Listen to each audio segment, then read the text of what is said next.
You'll have 5 minutes to address the executive committee, after which you'll have the opportunity to respond to any questions that the members may have for you. And you can start whenever you're comfortable if you don't have any questions. Hello, everyone. Thank you very much for the city. My name is Amy Snider. I'm a resident of Regina. I forget, what else did you want me to say? Your name for the record, the organization, Yes. So, ward if applicable, anything you want, okay. really. I am here representing Regina Energy Transition. Although I also volunteer with several other organizations, including For Our Kids, Enviro Collective, and the list goes on. And so I'm speaking sort of on behalf of, I'd say, a great portion of the world's population, and specifically Regina citizens who are in fact concerned about climate action, climate inaction. I'd like to say that, this report for me is historical. I was part of the Davidson that in 2016, after 3 attempts at council, had the city make a symbolic declaration that the citizens of the city have the right to a healthy environment. It took 3 attempts for the city to just symbolically say that, yes, Regina citizens should have the right to a healthy environment. And that was in 2016.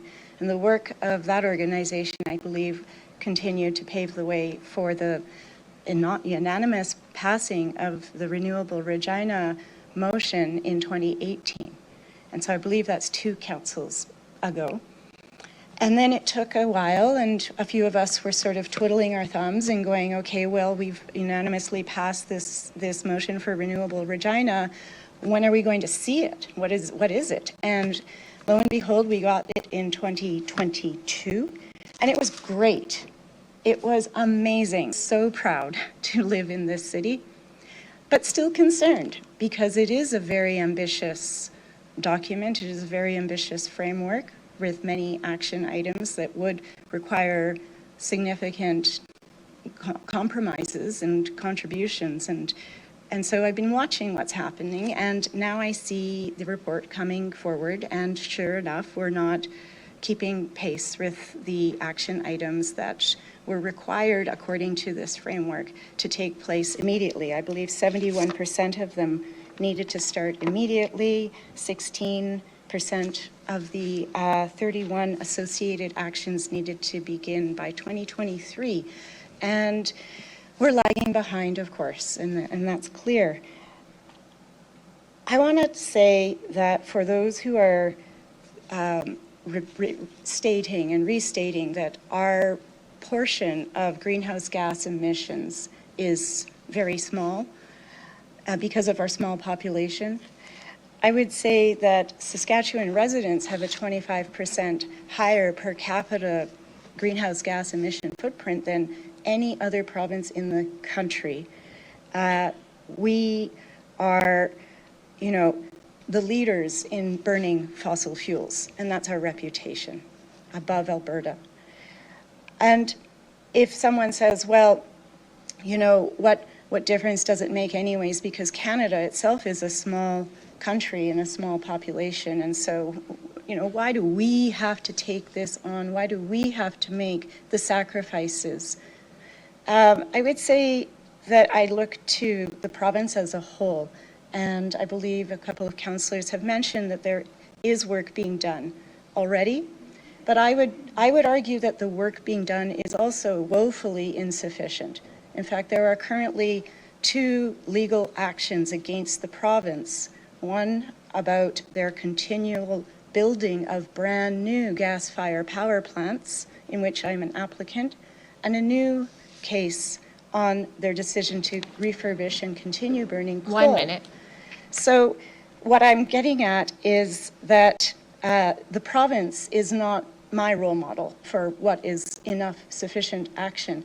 And I feel that the cities, the municipalities, Regina and Saskatoon, which make up 42% of the population of our province, have a big role in shaping what the province as a whole will do going forward. 30 seconds. And so it is important that we not think about the 0.0005% of greenhouse gas reductions of a single bus, but we consider all of our actions as paving the way to greater actions at all levels. And as Kike said, we need every action we can take.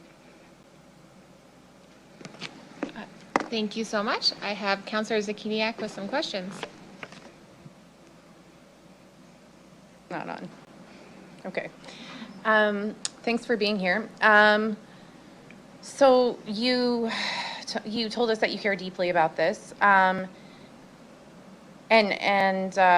there's been some discussion about which parts of the city, like, do folks care in certain parts of the city and not in others. Which ward do you live in?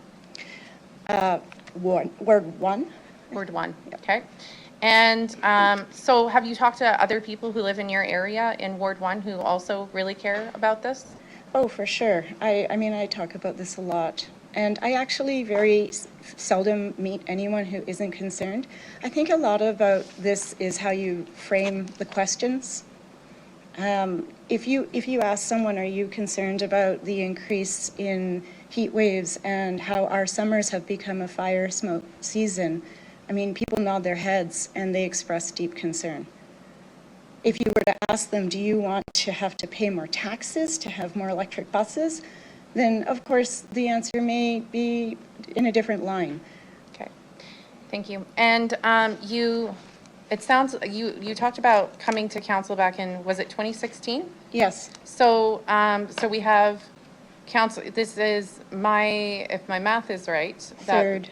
This is the third council now, or we're on 4? Well, from 2016, I think it may be 4. I haven't checked the math either. We're on the third council. Okay, yeah. so what you've heard from the 2 previous councils is a commitment to that this is important and like to varying levels, right? You heard it in 2016 and then it was passed again. I guess Councillor Mancinelli can give us the history, but we've gone through 2 previous councils have verified that this is important. Is that accurate? Well, and yes, and the city has committed a great deal of money as well, if economics is what is of concern. A great deal of engagement has taken place. I think that we received national recognition for the engagement on the energy and sustainability framework. Mm-hmm. And so it's not just that we're talking about a group of 11 people. It's a city's commitment that has national attention. Yes. Okay, thank you. Are there any other questions? Seeing none, thank you so much for your time. We are going to go for our 15-minute break. So we will be back at 10:47.